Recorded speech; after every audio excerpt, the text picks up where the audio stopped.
How would you go about putting on a music festival, specifically like a 3-day weekend event with over 100,000 attendants? Well, this was a question I got asked, and I have to say, this is definitely something I have some thoughts on. Hate to make assumptions, but I'm assuming that this person has never put on a music event before, because if they had lots of experience, they probably wouldn't be asking me this question. So let me go through what I think.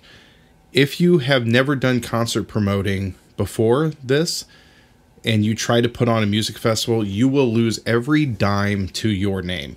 Literally. I'm not joking about that. That's not a, well, maybe some people will figure out. No, you will lose every dime you own. You will go into bankruptcy, and the IRS will probably come after you. It's happened a lot of times, actually. There are people, you can look it up, there are festivals that went bankrupt, and the people who, had all this money and lost it, they went to jail or they got fined and, under house arrest. Like, you will lose every dime. Let me explain why. First time you pick up a guitar, you are not going to play Eruption by Van Halen. It is not possible. And I know there's some dude in the comment section who's going to say, my first song I ever learned was Eruption. But I can guarantee you that even if you learn that song, you didn't play it well enough to actually get paid and make a career out of it or make a profit. You didn't, okay? You sounded like garbage. You were all over the place. You may think you were great, but you weren't, okay? It's just the honest truth. It takes baby steps, learning how to put your fingers on the frets just the right way to not have that horrible buzzing sound. And honestly, like, it took me like half a decade to even play a decent sounding F chord. They usually were really just a power chord. So these things take a lot of time and a lot of practice.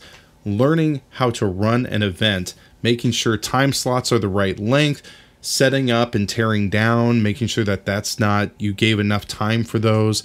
There are so many logistical things that have to be planned out. I've played at so many events where they have band A booked from 1 p.m. to 2 p.m. Band B is booked from 2 p.m. to 3 p.m. So then band A plays for an hour. They start tearing down 15 minutes after the other band is supposed to be starting to play. Then the other band has to get on. They have to set up, and now they're 35 minutes behind or 25 minutes behind. So does band B only get to play for 20 minutes, or do they play for a full hour, setting the whole schedule way, way off and messing up band C from playing? Those are the type of things you have to figure out, and a lot of people just don't have the experience to do it. And those little details are things that are going to tick off bands that you're trying to work with, and they will never want to work with you again if your events are so messed up and it really throws them off. You just have to have the experience to pull this off. You also need the experience of the companies and the bands and all the people you work with. How much do you pay an act? We had a country music festival guy who came to the venue I worked at, and I got to sit in on all of his meetings, and that was really awesome. I learned a lot from talking to him. He had never done promoting before basically taking on this whole festival, and he was very green. He had been doing this festival for about 3 years, and he said that he was, you don't make a profit right away. You got to make sure you invest, and in a few years we're going to start making a profit, which meant he was literally probably like $1 million in debt. He had all these investors who all had lost a ton of money, and I mean, he was in a really bad situation. One of the reasons he was so far in debt was because he would get 2 major acts every year, and he would pay both acts $100,000 each. And these acts that he would get, I know that they were only worth about $50,000. Like, they were literally about half the amount. So of course these bands went and played for him. They were so happy to play this event because they were getting paid double what they should be. And he didn't have the experience to know that he was overpaying them and going way in debt when he could have just paid them what they would ask for. This promoter, pretty soon after this, went bankrupt, and he literally went on the run for his life. No one could find him. He took off, tried to flee the country, all these things. And all the people who paid for their $300 tickets for the festival, or even more than that, they all just lost their money because there was no one to get this money from. He was just gone, because there were people who were, I mean, quite literally, I think there were people who were ready to kill him. Like, he had so many investors who lost money They were not happy. You have to be very, very careful. And, you know, had he been promoting longer, he would know these things. And also, with time brings like this ability to test things out, to learn from your mistakes. Like security teams, this is very, very important. Do you pay the affordable team, the cheaper group? Are they reliable? Do they do a good job even though they're the more affordable group? Or do you pay the group who is twice as much, or the people who go, well, you know, we all were former cops, so we're really experienced? What do you do? Because you have to make sure you're hiring the right people. Because if you don't, you could create some lawsuits and you could get in big, big trouble for having security guards who are unprofessional.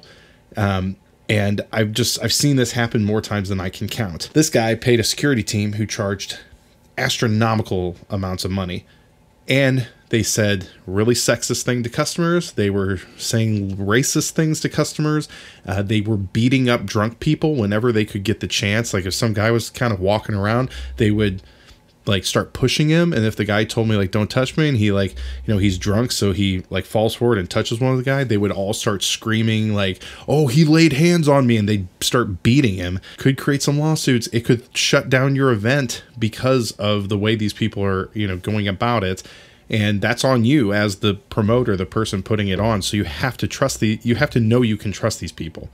And besides just dealing with people, you know, products like beer, you might work with a new company who is telling you, hey, we're cutting you a really great deal, when they're actually just giving you full price. And you won't know that being someone who's new to the game. You have to get some experience in this. We made lots of relationships with different brewing companies, and one of them in particular, they would print free posters and banners for us, and that was incredible.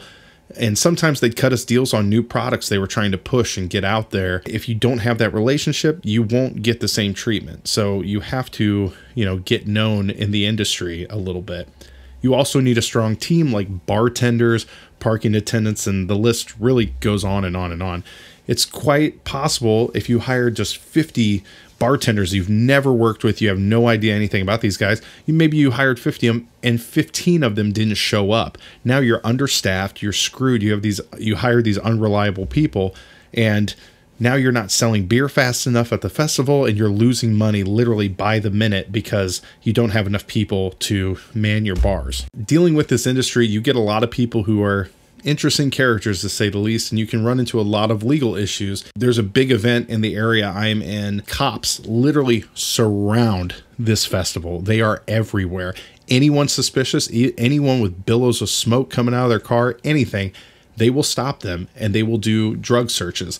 And I've seen people who have part of their staff members are getting caught with drugs and doing things because they're idiots. All of a sudden you're understaffed and you're in a big trouble because, hey, we don't have enough parking attendants to direct people because, you know, 4 of my guys got caught with drugs by the police. Be able to trust these people, know who you're hiring. And I could go on and on for literally every job, but the last one I'm going to talk about is dealing with a sound company.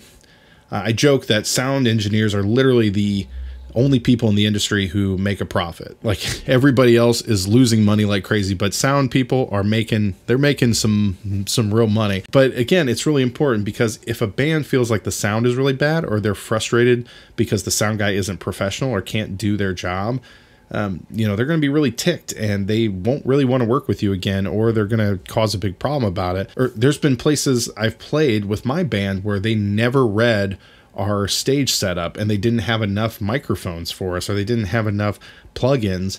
And even times where they come up to me right before the concert and say, okay, so like, you don't really need us to mic all this, right? And it's like, what are you talking about? How are people going to hear us if you don't mic it? It's really unprofessional and it's really idiotic. And I say this especially to the people who try to say like, well, we're just volunteering or we're just helping with this like city event. No, you need to be professional if you're going to do the job, please. It's very frustrating. If you hire a company that can't do it and they're in over their head, well, that's your problem. So once again, you got to test out companies, you know, who brings in the best value for you, weighing quality versus cost. You know, the venue I was at, they hired probably the most expensive company in the area. And I will say, I learned a lot from them. They were the most professional group I've ever seen. They were incredible. No one had a problem with their sound. They were incredible. They cost a lot of money. And honestly, we probably needed to find someone a little more affordable, because we would have small events and we'd be paying a sound guy $500 for the day. And, you know, we didn't even know if we were going to make $500 on that event. And if we had hired someone more affordable or had an in-house guy we could pay, you know, a decent, just a like normal wage, then we probably would have been in a better spot. And for all the people out there who are thinking, but I'm different, like I'm going to pull this off. No, you're not. Okay, you're not special. I'm telling you this right now. Do not think that you are somehow going to just magically learn how to play Eruption by Van Halen for the first time when you touch a guitar. It's impossible. This is not going to happen for you. It's only going to put you in a very, very bad place. You have to build up a roster of musicians. You have to find local bands you can fill these time slots with, you know, when you're getting started. You can't just book a festival of 40 main, you know, big name acts. You have to start off with local people. You know, if you want to get into promoting, start looking at a small venue, somewhere you can make a deal with, somewhere that will cost you, you know, almost close to nothing, or do a door deal with them. Hire 2 or 3 bands, you know, see how much beer and food do you sell? How much do you need? Did you have enough for the event? Was the sound guy reliable? Were you not prepared for the needs of the bands? Were the bands boring? You know, and then reevaluate. Were 2 of the bands really, really good and one of them was a complete dud? Well, get rid of that dud. Some of those, maybe they didn't bring in a big crowd, but maybe they were amazing musicians. You're like, well, they'll gain some traction if I keep having them. So take those 2 bands, hire a 3rd band to open for them, and have a couple more nights with them. If those 2 bands are picking up good traction, split them. Say, hey, you guys both get to have your own headliner night, and we'll hire 2 bands for each night to open up for them. You just keep going from there. If one of those bands that opened was great, start building them up, and then start giving them their own night. And once you build up a roster of like 20 bands, start to ease your way into it. This festival near me, it started out as just local bands. It was not a big, gigantic, we're bringing in big names. Eventually they did get to that point though. You have to go through the growing pains.